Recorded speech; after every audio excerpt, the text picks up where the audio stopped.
Hello, my name is Adam Bishop. I'm a TV broadcaster and a very keen reader, and I'm here chatting with Amanda Hart on the launch of her book, The Guys Upstairs.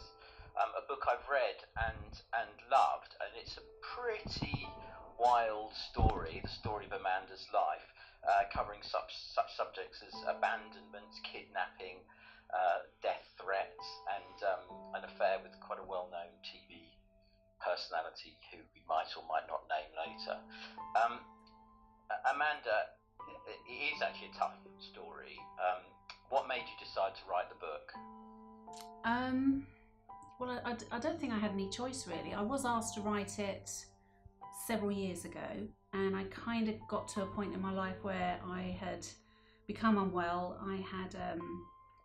I'd ended up in hospital, and I kind of thought it was going to be cathartic for me to write this, to help me go through the therapy of coming back, through wellness. And it also was a bit selfish. It wasn't really meant to be for the public space. It was more to do with me and to make sense of my life. So that's the reason why I decided to write it in the end.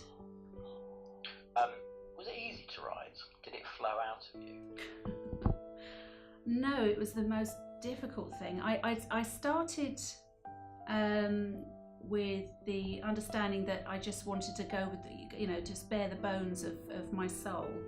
I kind of had no sort of beginning, middle or end idea. I had no concept of how it was going to end up or what was the purpose other than just for myself. But I wrote it chapter by chapter because it kind of was a story in each chapter. And every time it came to me, I suddenly realised I had to write, and it just poured out of me. But I also had to write it in secret, so it was not easy at all. God, I was going to ask you some other things, but why in secret? Because actually, at the time, I was in a very violent relationship, and so I used to write it on my BlackBerry notebook with the QWERTY keyboard. And I used to do it when I was at work, and I used to download it in secret on my computer and store it that way. Did you think it would ever be published when you were writing it? No, and I think that was the reason why I was so honest in it, because I guess it was like a dear diary, and I just didn't think that anybody would want to read it, let alone for me to have the confidence and belief that actually anyone would want to read it. No, but there's a lot goes on. It's very interesting. It starts when you're about 3 years old, and you are abandoned by your mother. I mean, we find that out very, very quickly, and that forms the basis of your whole story, really. How do you manage to remember so much detail from when you were 3? That's a really weird thing as well, because I have meningitis, so I've lost a lot of my memories. So blocks of my life I've lost.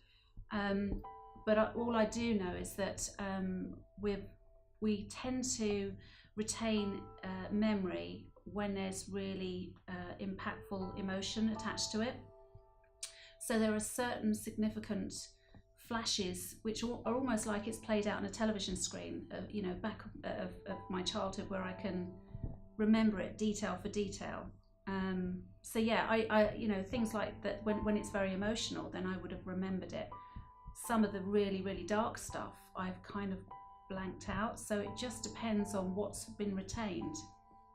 And at the time, or do you remember at the time thinking that you were going through something significant? At the time when I was that age, I had no idea how to compute what was going on, because I wasn't able to analyse at that age. All I remember, it was just a very surreal experience, and I thought I was in some kind of nightmare, and that someone would come and drag me out of it and take me back to my nice, safe, warm, loving home where I'd lived before. And tell me how you went through the point of thinking, yes, I'm going back home, and then realising that you're not. So what was that process of realisation? I don't think there was ever any real clarification or realisation that I was going to go back home. There was always hope. I always used to think that there were moments when I thought, this is it, this is the time that I'm going to go back now. And I used to count, I remember very vividly, I used to count the months and the weeks and the days and even the hours before I would see my mum, because that would help me get through. And I used to feel it was like being in a prison. I suppose it was like marking everything off, just because that was the only way I could actually get to the next post, so to speak. Yeah. And the word abuse comes up both in talking about your book and sort of in the book itself, and it's in the public psyche at the moment. Did that occur to you at the time, or that you were being abused, or? I knew that it was wrong, because it had been so different to the life I'd experienced up to the age of 3. Up to that stage, all I knew was this incredibly loving family, and life was very safe. And I guess it was just survival instinct. I just knew that it was wrong, but I didn't know how to adjust to that, or how to, I didn't quite know in what way. I just knew that this was my life now, and I had to deal with it, and I had to cope. And I found that I had this survival mechanism that helped me, adjust to it quite rapidly. And why didn't, this is probably a theme that comes up throughout your book, why didn't you tell anyone, report it to anyone? Oh, I did. I naturally at the beginning I did. The first time I had an opportunity and I was in a public space, I did. I told my teachers. When the police came to collect me from the school, when I wasn't collected, I couldn't remember, because I couldn't analyse. I couldn't remember that I wasn't going to be picked up that day, and they took me home. I'd reported it to them, but in those and it wasn't until later I discovered that in those days things were covered up. Things were not spoken about, and I was told at a very early age never to discuss what goes on between those 4 walls. Told by my father and my stepmother. Yeah. What was in your mind? Was there a goody and baddie role in those 2? Well, in both of them, there was I used to try and see the best in them, and I also, I saw the worst. And it's very, very strange, because people have asked me, did you love them? I actually did. It was the only way I could actually cope, despite the violence and the real graphic way that they inflicted pain in all senses of the word on me. I had to love them. It was my only way to survive. So I tried to see the best in them, and I couldn't judge them for what was going on. I actually felt pity for them, because I realised that they were in so much pain themselves. It was the only way I could adjust to it. One of the ways, the book is called The Guys Upstairs, and one of the ways that you, without answering your questions, is you have them in some kind of comfort. Can you tell us who they are and what? Talk about The Guys Upstairs. So I used to, I had a very vivid imagination, and I used to dream. I used to have repeated dreams, lucid dreams. So I used to have this repeated dream where I would go into a scenario where I could fly, and every night I would be aware that I was dreaming, and I could change the way I flew every night. So I realised that I had this imaginary world where I could play and create anything, and it was escapism for me. But I also used to visit these beings that used to help me. And so during the day, they would show me that they would give me signs to say that they were there. And there would always be those signs. Whatever they promised in my dreams, they were there. But I used to get frustrated with them and say, well, where are you? And I guess it was because of my age. I could only assume that because my father talked about heaven, because he was religious, and heaven was above, I assumed that that's where they were. So I assumed that they were in the loft. That's why I called them The Guys Upstairs, because I thought that heaven was actually in the loft, because I couldn't access it. Yes. And how did they? Because this is a big thing for the readers. A big thing for me when I was reading the book is trying to imagine for myself how you see them, how they actually manifest themselves to you. Well, I don't actually see them physically. People think that you see these big, fairy angels with wings and that kind of thing. I don't see them like that. I just know that they are. I used to feel them around me. I used to feel this presence. It's like a tingling or a feeling that they're rubbing against me. It's like soft, or I would sense that they were very close, or I would feel sensations in my body to know they were there. And I also used to converse with them a lot, so audibly. It was more, I suppose, auditory senses that I was connected to them, and that sensation of feeling connected on a kinesthetic level, as opposed to seeing them. So I used to get a bit frustrated that I couldn't actually physically see them, and I wanted to see them, but I had a very strong awareness that they were there in the other senses. Yeah. Do you believe that they are actually exist? And I'm not. That's not meant to insult you in any way. No. Do they exist for you in a reality? Yeah, and the reason for that is, as a child, I'm a very logical and rational person, and I'm very science-based, so I like to see proof of everything. As a child, I had no choice. I had to have utter faith that they were there, and every time they showed me what to do to help me survive, or how to find a solution, or whatever it is that I wanted, they would always help me with that. As I became an adult, I guess that was when I really needed to see the evidence, and I guess that's when I started really pulling it to pieces and pushing the parameters of what they could show me. And because I've seen it time and time again, I mean, I'm 50 now, and I have never ever seen them let me down. They've never let me down. So I know with because of time that they exist. But there have been periods where they've disappeared for a yeah, while. Oh yeah, absolutely. And I blame them. I said, oh no, it's your fault. You've left me, you've abandoned me. But actually, I had to learn that in actual fact, it was actually me. I was in a very dark place, and because of that, I had to find a way of reaching, I suppose, a level where I could actually. It's like tuning into them. I had to reach that right level, and they had no choice but to make me see that. So I kind of had to learn how to tune into them. Yeah. Like it's a frequency. It's on a frequency level. Yes, and you have called upon them for very specific tasks at various times in your life when they've then come through for you with answers or guidance. Yeah. I mean, I'm very specific, and also I ask them crazy things, which are kind of, people would say, well, how can you possibly expect that to happen? How can you possibly expect them to help you with that? And they do. It's kind of it's kind of, I can't explain it other than saying it's like they're part of me. They've always been there, and I always check in with them before I check in with anybody else, because I trust them implicitly. Yeah. Okay, so going back to the sort of some of the events, some of the things that happened to you in the book in your lifetime, and I don't want to tell the story of the book, but there are a couple or three incidents that we'd like to ask you about. Let's not name him, because that would leave a bit of excitement for the book. But you had a relationship with someone who was somewhat older than you at the time. Yeah. I think you were 19 years old, and he was quite a well-known TV, sort of fairly macho TV personality.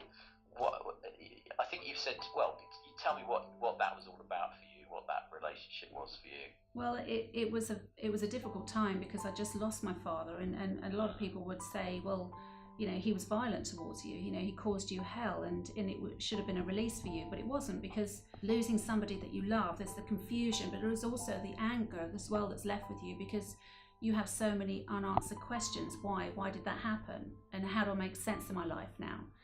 So I kind of reached out for a father figure, because I needed to understand what it was like to actually be with somebody who was not violent, and also to try and I guess finish the questions in my mind.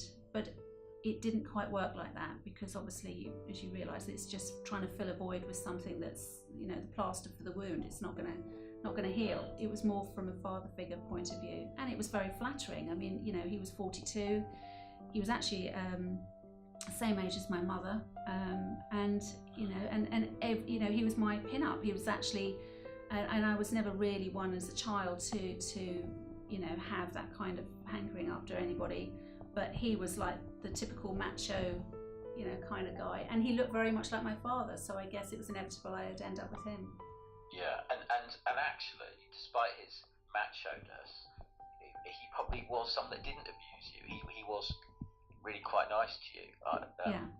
Yeah. He was a perfect gentleman, and was just constantly making sure that I was looked after and taken care of, and he kind of embraced me into his family life, and I got involved with everything that he was doing in his life. He was exciting. He took me to places that I would never have had that chance to experience. So yeah, and the one thing I did get out of that relationship is he taught me to overcome or push the parameters of my fears. He really said that life is just too short, and you just gotta go for it. And he loved certain risky sports, and I got involved in that, and I realized that actually, I could push these levels of fear, and it was exciting. And I guess that was where I focused my life then. I put my life into adrenaline. But who was controlling your life at that point? Oh, that's a hard one. I guess I was in control of I was very much in control of my life, but I was very sad. That's what I got from the book. This is the first time you were in control of your life. Yeah, absolutely. And I loved it. I loved it, but I was very lonely. I was very isolated because I was filling my life with things that were giving me that high, but then I had the lows that that counterbalance that. Okay, so again, let people read the detail in the book. Let's talk about Steve. He's quite an extraordinary character. Yeah. I saw him as being a complete idiot, if that's not an insult to your first husband, and maybe a clown-like idiot. I mean, again, without going into any of the actual things that happened, they really are worth reading about. Not sure whether to laugh or cry. Why? What made you stay with him? What made you be attracted to him in the first place? Yeah, I mean, the thing is, I didn't find him physically attractive. I found he was very ego. He annoyed me when I first met him. But I was in a very dark place. I kind of come off the back of this, this father figure relationship, and I was lost.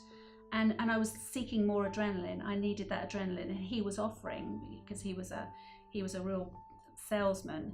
He had this ability to sell me this concept, this life, this dream, and I kind of got sold by the dream, and I didn't see him at all then.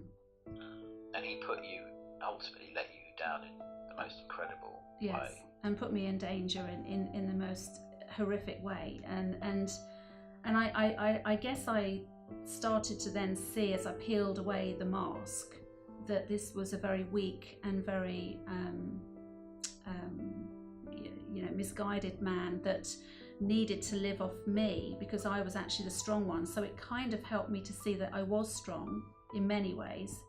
But then once I'd made that commitment, because I was taught about loyalty, and you make your bed, you've got to lie in it, I went with it, and I kept getting deeper into his dark world, trying to compensate for the things he was making the mistakes over, and it just kept perpetuating and kept getting worse. I'll leave the subject of Steve, because there are some episodes towards the end which the severe physical danger he puts you in, and also what then happened with your daughter Georgina with him, which I think is best left for people to read about in the book. Obviously very, very upsetting. And but let me talk about another relationship you had, which was equally as extraordinary as Steve's, with Imran, who, why don't you describe to me a little bit about that relationship, but I'm interested in exploring why you let that happen, or if you felt you couldn't have stopped it. Yeah, it was a really surreal experience.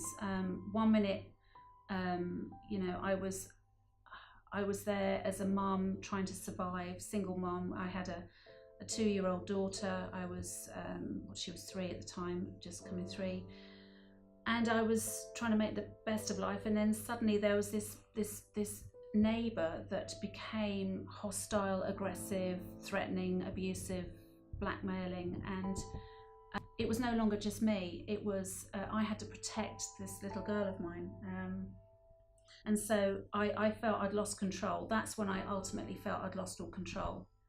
I can't explain how frightening it is when you know that your child's life is at stake, and you've got to protect them. She was in danger from. She was in danger, yes, and other vulnerable members of my family, my grandmother in particular, because she was elderly and she lived in the same town.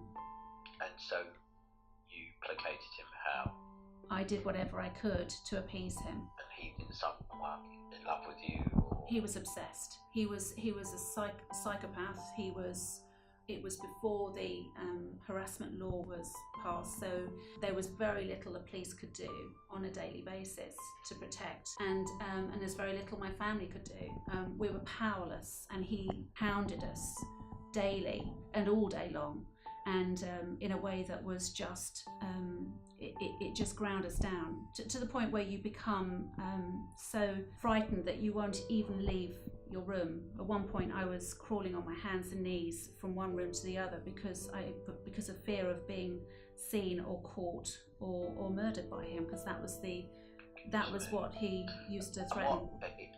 It's much more. It's probably no more common now than it was 50 years ago, yeah. But it's talked about more and it gets more publicity. What would you say to someone in the same situation that you were in? At the time, I thought I had no power. I thought I had no control. In actual fact, now, because this is the nature of the work that I do, I totally get that the perpetrator will always take the power, or the victim gives their power to the perpetrator, because it's all about the mind. So you have to put yourself in the hands of somebody who's disassociated with the situation, and that would be the police or people that can help you. You know, I could have gone to refuge, I could have gone to all the places that could and do reach out to help people in domestic violence situations.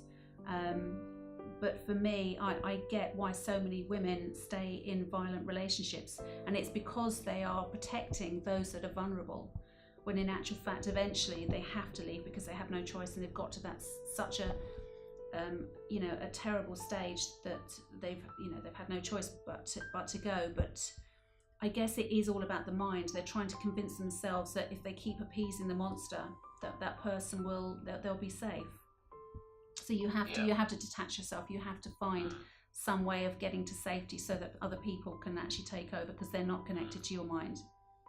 Whilst this was going on, where were the guys upstairs? Oh gosh, there was no contact whatsoever. I prayed all the time because I believe that was something I saw my grandmother do, and time again my grandfather would get well, and I guess that was, I was thinking, if there is a God, or if there is something out there, then I'm going to be okay.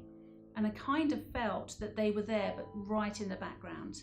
I kind of knew somehow that I was still alive every day, because something was keeping me there for some reason. I had no idea why though, but I had no communication with them. So if we move on from that, there is a big thing with the guys upstairs when you go to Australia, and you have describe the moment when you go from describe the moment. You know what I'm talking about. Yeah, well, I went to Australia to actually end my life, because I felt that if I was there, nobody would ever find me, no one would ever know. So it was kind of the easier option if I disappeared, and people just thought perhaps she's just run off into the world and she's decided to have another life. And it was a very weird and surreal experience, and the guys had shut down, or I'd shut them down, and I'd kind of given myself 7 days, and every day I used to walk along this particular place where I planned to do what I was going to do. And it was actually on the last day, just as I was about to do what I was going to do, there was this sign, and this is one of the biggest signs that I'd ever seen, and it was so clearly, and it was written, it was actually painted on a rock that was not there 2 hours before when I passed that rock, and that was the very rock that I was going to jump from into the Pacific. And it was the very words that my dad used to say to me when I was a child. Nobody's ever said it before or since, but it was those specific words painted in so I could see it head on as I was running towards it. And that's when I knew everything was going to change in my life. I knew that was the biggest sign to say, whatever's going to happen, you've got to go back into life, because this is telling you the reason why you're here. Is because it's plain that that I'm here for a reason, and I just knew then that I had to go back. Yeah, okay, and I would agree, but that from that point on, your book starts to talk about love and what you're doing with the guys upstairs, rather than what you're suffering from your life using the guys upstairs. Because there have been a couple of things. There's the TV program. Do you want to talk a little bit about the TV program you went on without giving away the book? Okay, so I was nominated to go on this particular program, which I won't talk about, but just to say that it was to show that we all have these inner senses and this ability. Were tested?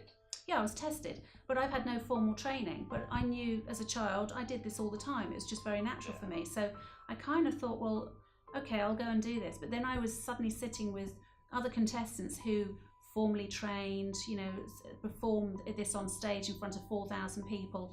And I was the fledgling. I thought, well, how on earth can I possibly, show that this exists in all of us if I'm up against these kind of great people that have done all this training? And I sort of got very frightened by it, but I also saw a lot of dark stuff that was going on. And I kind of, I couldn't understand, I couldn't quite equate to how I saw cheating, but the other contestants didn't see it. So I thought, well, if we're supposed to all be psychic, then how come I can see it and nobody else can see it? So it kind of took me to a deeper level, that I was very, very aware, and I had this very deep intuitive ability. So that's what then sort of threw me out into the world, to find people to give me verification as to, well, why is it that I've got this? What am I going to do with it? I'm not going to stand on stage and just spout about it and do mediumship. That's not what I'm here for. It's about telling people that we've all got this kind of, that we've got this awareness. So that's how it kind of spurred me to find it from a more natural point of view. There is another major incident where you use the term psychic, but your ability to talk to the guys upstairs who are not, they're certainly not physically manifested in this world, and that's the Madeleine McGann involvement you had, which again is something that's got huge publicity. Yeah. Do you want to talk about that? Yeah, I mean, I didn't ever want to get involved in anything like that. I didn't want to get involved in kind of the media circus or anything like that. I didn't want to get involved in the media per se, because I'm a very private person, but inevitably I was being prepared for something that was going to happen, and I'd been prepared for a couple of months beforehand, and when it happened, several people knew that I was kind of set up for this, to go and search and be part of the process. The coincidences between her and my daughter also were just, too surreal. So which probably hurt. Yes, and so it drove me more so as a mum to find this child, because of the loss that I'd had. So, but yes, it was a very disturbing and very painful time. Yeah. Okay, maybe something a bit more happy. The One. Who's the One? What's the One? What am I talking about? So you have to name names. No, I know. Just what's the concept? So I kind of spent my whole life thinking that actually, because I've got this huge capacity to love, and I learned that from the side of my family that I came from before I went into my experience with my father. And I always knew that I'm a very passionate and very loving person, but despite my experiences with all of these very sad and very troubled relationships, I knew that I had never even touched on the capacity of my ability to love, but I knew that person existed. There is a sequel, isn't there? There is a sequel, because I left it on a cliffhanger, because it was just, and I didn't think I'd have much more to write about, but I had another book in me. Yeah, it's a cliffhanger in as much as on the subject of the One. Yeah. And maybe that's the subject for another time when people have had a chance to read the first book. Exactly. It's been fantastic talking to you. I could go on talking for a lot longer. I'm just very aware of just giving away lots of juicy things that are in the book that people really should read about. Mm-hmm. Is there a message you want to give readers, take away from the book, and maybe take away from this interview as well? Yeah, I guess there's lots of messages in the book, and I think that the people who've read the book will actually say there were so many things that they touched on in the book that actually helped them to make sense of their lives. So I guess really it's more a case of if they feel compelled to read it, then I hope they find something that's going to help them make sense of their life, because it did make sense of mine. Yeah, and people do come to you now. You spend a good part of your working life. I teach people. Yeah, I teach people to overcome adversity, and I help them to find their power and voice. And I do this on a one-to-one basis and teach them as well. So it's kind of what I've dedicated my life to. It's it's what makes me fulfilled. Yeah, if it doesn't kill you, it makes you. And I think it's made you, Amanda. So thank you. Yeah. It's been lovely talking to you, and I hope I can talk to you again. Thank you. Bye. Bye.